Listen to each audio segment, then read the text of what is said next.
Bonjour et merci d'être encore une fois fidèle à notre rendez-vous hebdomadaire consacré au centenaire de Patrice Emery Lumumba. Lumumba fut-il communiste? En tout cas, c'est ce qu'affirmaient les dirigeants américains et belges. Dans un premier temps, le contexte permet en partie de comprendre leur opinion. En 1960, le monde post-Seconde Guerre mondiale est divisé en deux blocs, l'un capitaliste, dominé par les États-Unis, l'autre communiste, avec l'Union soviétique comme chef de file. C'est la guerre froide. Le 8 janvier 1959, soit 4 jours seulement après les émeutes de Léopoldville, à 11 000 km de la capitale congolaise à la Havane, capitale de Cuba, Fidel Castro chassait le dictateur Batista, pro-américain, et prenait le pouvoir. Ce fut un événement majeur qui marqua durablement les relations internationales, car Castro venait d'installer un État socialiste, pro-communiste, aux portes de l'Amérique. L'ascension de Lumumba, ses sympathies avérées avec des dirigeants socialistes africains, notamment le Ghanéen Kwame Nkrumah, le Guinéen Ahmed Sékou Touré et l'Égyptien Gamal Abdel Nasser, firent craindre un scénario identique en plein cœur de l'Afrique. Toutefois, ainsi que le révèle Isidore Ndaiwel, la crainte d'une ingérence communiste au Congo date des années 20, donc longtemps avant que Lumumba n'accéda au pouvoir, avant même sa naissance du reste.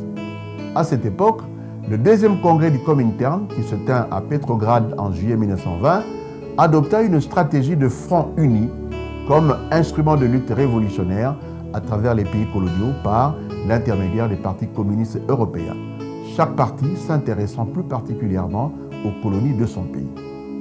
La Belgique eut alors une réaction qui frisait la psychose. Elle créa à Anvers une société d'études politiques, économiques et sociales, CEPES, dont les publications transpiraient une idéologie d'extrême droite et qui dénonçait l'intérêt suspect des communistes belges pour le Congo.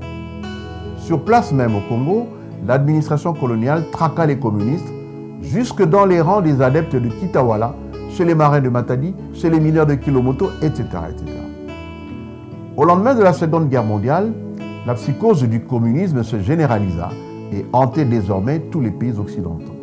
De telle sorte qu'un régime étiqueté communiste, particulièrement dans les anciennes colonies, était honni et un dirigeant ainsi identifié était quasi un pestiféré. C'est dans ce contexte que Lumumba, à cause de ses thèses nationalistes, mais également à ses affinités déjà indiquées avec Sékou Touré, Gamal Abdel Nasser et Kwame Nkrumah, eux-mêmes proches des soviétiques, va se retrouver rejeté par les Belges et les Américains. Une des preuves qui confortait l'opinion occidentale était que lors de la proclamation du gouvernement de Gizenga fidèle de Lumumba à Kisangani, il avait été aussitôt reconnu par 19 pays, tous quasiment d'obédience socialiste. Au lendemain de la sécession katangaise, au moment même où il déclarait la rupture des relations diplomatiques avec la Belgique, Kasavubu et Lumumba avaient co-signé une lettre adressée au dirigeant soviétique Nikita Khrouchtchev, annonçant qu'il lui demanderait du soutien si l'Occident ne faisait rien pour mettre fin à l'agression contre le Congo. Lettre dont voici la teneur. Télégramme de Kasavubu et Lumumba à Khrouchtchev. Secret et urgent. À son Excellence le Président du Conseil de ministres de l'Union soviétique, Moscou. Devant la menace pour la neutralité de la République du Congo, venant de la Belgique et de certains pays occidentaux qui soutiennent les complots de la Belgique contre notre indépendance, nous vous prions de suivre constamment le développement de la situation au Congo. Il est possible que nous soyons contraints de demander l'intervention de l'Union soviétique si le camp occidental ne met pas fin à l'agression contre la souveraineté du Congo. À l'heure actuelle, le territoire de l'État du Congo est occupé par les troupes belges et la vie du président de la République et celle du Premier ministre sont en danger. Les signataires Joseph Kasavubu, président de la République, Patrice Lumumba, Premier ministre et ministre de la Défense, Kindu, le 14 juillet 1960. Nikita Khrouchtchev répondit positivement dès le lendemain, le 15 juillet. Par la suite, Lumumba sera contraint de solliciter effectivement cette aide et recevra de la logistique militaire, 3 avions notamment. Mais un autre événement viendra consommer la rupture entre Lumumba et l'Occident, notamment les États-Unis. Il se produisit lors de la visite du Premier ministre congolais en Amérique, fin juillet 1960. Après que Lumumba eut rencontré secrètement, affirment certains, d'abord l'ambassadeur soviétique au Canada, puis à 2 reprises à New York, Kuznetsov, le vice-ministre russe des Affaires étrangères et ambassadeur à l'ONU, Radio Moscou annonça. Le Premier ministre du Congo, Patrice Lumumba, actuellement en visite officielle aux États-Unis, vient d'accepter l'invitation du gouvernement soviétique à se rendre à Moscou. Aucune date n'a encore été fixée, mais de l'avis des observateurs, cela se fera prochainement. Le Premier ministre a eu des entretiens à New York avec notre vice-ministre des Affaires étrangères, M. Kuznetsov. Dès ce jour, aucune autre autorité américaine ne reçut plus le Premier ministre congolais, à part celle qu'il avait rencontrée avant cet incident. Le secrétaire d'État Christian Herter, le sous-secrétaire d'État Dillon et l'ambassadeur américain à l'ONU, Cabot Lodge. Le même jour, Eisenhower lui-même annonça son regret de ne pouvoir rencontrer Patrice Lumumba. Ces initiatives, ces incidents, ainsi que le discours nationaliste que porte Lumumba, lui vaudront le qualificatif de communiste. Pour certains, Lumumba le serait devenu effectivement, mais par pur opportunisme. C'est à une conclusion similaire que sont parvenus les rédacteurs du rapport de la commission parlementaire belge sur l'assassinat de Lumumba. En effet, Lumumba, danger communiste, c'est en tout cas ainsi qu'il fut perçu par ses ennemis, et notamment les gouvernements belges, moins parce que les leaders congolais, par conviction, auraient fait ce choix idéologique que par opportunisme politique de sa part. Lumumba, prêt à tout pour conserver le pouvoir, n'aurait pas hésité pourvu que cela nuise aux colonialistes et à leur sbires à s'appuyer sur l'URSS et ses satellites. L'intéressé lui-même, à la question d'un journaliste sur le sujet, répondit: Vous savez qu'on m'a souvent présenté comme un communiste, un anti-blanc, un anti-belge, l'homme qui veut tout détruire. Absolument pas. Je suis tout simplement un nationaliste, un leader nationaliste qui lutte pour un idéal. Et lors d'une conférence à New York le 25 juillet 1960, il déclara: Pour nous, peuple congolais, l'Union soviétique est un peuple comme toute autre nation. Les questions d'idéologie ne nous intéressent pas. Notre politique de neutralisme positif nous recommande de traiter avec toute nation qui a des intentions nobles et qui ne viendrait pas chez nous dans le but d'instaurer une domination. En une autre circonstance, il déclara: Je m'en moque pas mal lorsqu'on me traite de communiste. Je ne le suis pas et je ne le deviendrai jamais. Karine Ramondi relève que pour nombre de leaders africains, les relations avec les pays des 2 blocs sont d'abord conditionnées par les intérêts propres de leur nation. Ils jouent largement sur les 2 tableaux, celui du capitalisme et celui du communisme, et cultivent l'ambiguïté. C'est le cas, dit-elle, de Kwame Nkrumah, affiché comme proche du bloc communiste, mais qui a obtenu des Américains le financement du Volta River Project en 1957. Et Sékou Touré, qui avait reçu des armes tchèques et des crédits soviétiques pour éviter l'effondrement de son économie, déclarera aux États-Unis avoir été contraint de solliciter l'aide soviétique après le rejet de la France en novembre 1959. A contrario, le regard que portent sur eux les dirigeants soviétiques n'est pas toujours favorable. Staline jugeait les dirigeants africains conformistes, corrompus, avides de l'indépendance pour conserver leurs privilèges de bourgeois nationalistes. Khrouchtchev aura une opinion plus nuancée, envisageant l'Afrique comme le nouveau front de la guerre froide, acceptant le neutralisme des leaders africains pour peu qu'ils s'affichent comme des anti-impérialistes. Malgré tout, les soviétiques demeuraient prudents à l'égard des dirigeants africains. Ce fut le cas avec Lumumba. Savinov, premier secrétaire de l'ambassade de l'Union soviétique en Belgique, écrit à son sujet en février 1960. Les vues idéologiques et politiques du leader du MNC ne sont pas encore complètement établies et il convient de rester prudent à son égard. Karine Ramondi réfute fermement la thèse selon laquelle Lumumba ait pu être communiste. On peut résumer son argumentaire dans les 2 points suivants. Primo, la culture politique de Lumumba.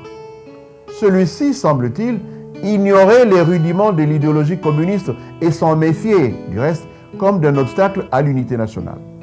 Et afin de confirmer cet avis, Karine Ramondi cite Pierre Clément, un ami de Lumumba. Pierre Clément dit exactement ceci. Sa connaissance du marxisme est tout juste nominale et le communisme fait figure, à ses yeux, d'affreux épouvantail.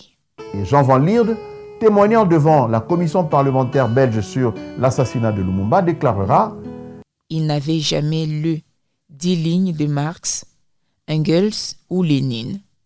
Il préférait Martin Luther King, Gandhi ou les autres, mais il n'avait aucune formation communiste. » Segundo, ses actes et ses prises de position. Lors de ces divers démêlés judiciaires, Lumumba et son parti rejetteront des avocats étiquetés communistes. Ainsi, lors de son incarcération après les émeutes du 30 octobre 1959, il refuse les avocats que lui propose le Parti communiste belge, le PCB. Maître Chaumet et Maître Stibert seront ainsi éconduits.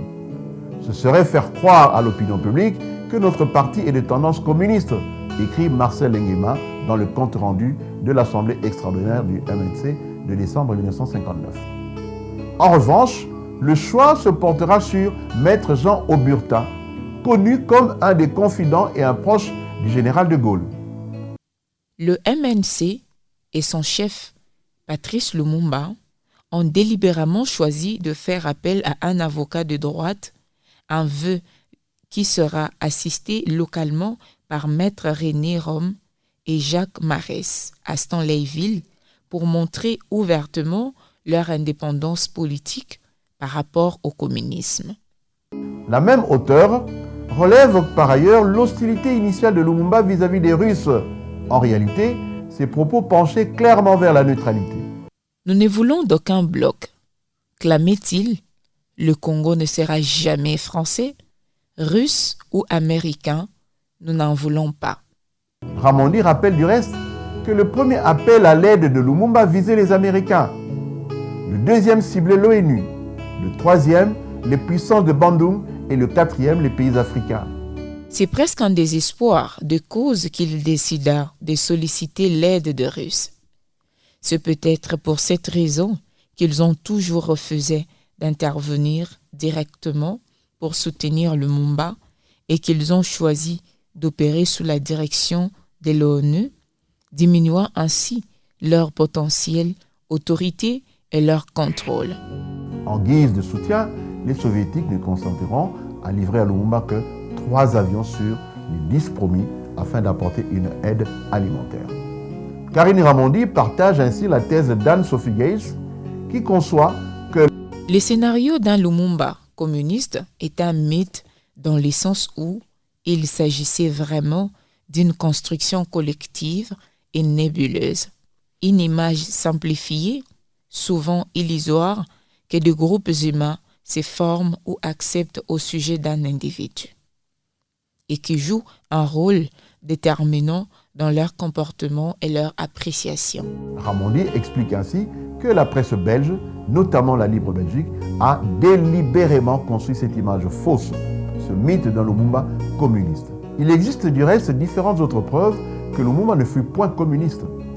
Voyons d'abord ce que Jean-Claude Willam qualifie de fantasme anticommuniste, qui reposait plus sur de vaines spéculations que sur des arguments solides. Était suspecté de communiste tout celui qui, dans le gouvernement Lumumba, avait effectué un voyage à Prague, à Moscou ou en Europe de l'Est. Ce fut le cas de Kachamura, Gizenga et Moulele, qui entretenaient des contacts avec des conseillers communistes, ce fut Gizenga et sa conseillère Madame Bloin, ou encore qui étaient contre les missionnaires ou les écoles catholiques, ce fut le cas de Moulele, Mpolo, etc., etc. Mais la preuve la plus tangible est sans doute cette note du département d'État américain datée du 25 janvier. À l'époque, la mort de Lumumba n'est pas encore divulguée. La note déclare qu'il n'y a jamais eu ni parti communiste, ni personnalité communiste identifiée comme telle au sein de la direction congolaise. La note admit la présence de gauchistes radicaux dont fut Lumumba, mais reconnu simplement comme un excitateur anti-européen intelligent. Willam de conclure: si Lumumba ne pouvait être suspecté d'être communiste, n'était-ce pas cette voix insupportable d'excitateur, soulevant les foules et pourfendant isolement tant la raison d'État que les délicats équilibres diplomatiques que l'on avait tout simplement voulu faire taire? Quelles furent alors les conséquences de cette perception de Lumumba comme communiste? Outre-Atlantique, une telle image ne pouvait que lui attirer l'antipathie des dirigeants, Eisenhower en tête. Le chef de la CIA en personne, Alan Dulles, déclara au président américain lors d'une réunion du Conseil national de sécurité le 22 juillet 1960 que Lumumba était Castro ou pire. Et à partir de ce moment, le sort du premier ministre congolais sera scellé. Larry Devlin, écrira 20 ans plus tard: alors que je n'ai jamais cru que Lumumba était un communiste. J'ai toujours pensé qu'il était naïf en politique et instable de nature.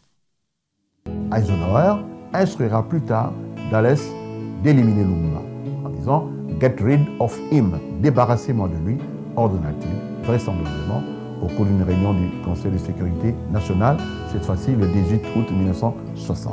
Pour approfondir le sujet, nous vous invitons à lire notre ouvrage intitulé « Ceci n'est pas qu'une dent », le tome 2, Sens et intention au cœur de la tragédie de Patrice Lumumba, ouvrage de Jean-Claude Matoumini Makwala, publié cette année même aux éditions du Net. Rendez-vous au prochain épisode.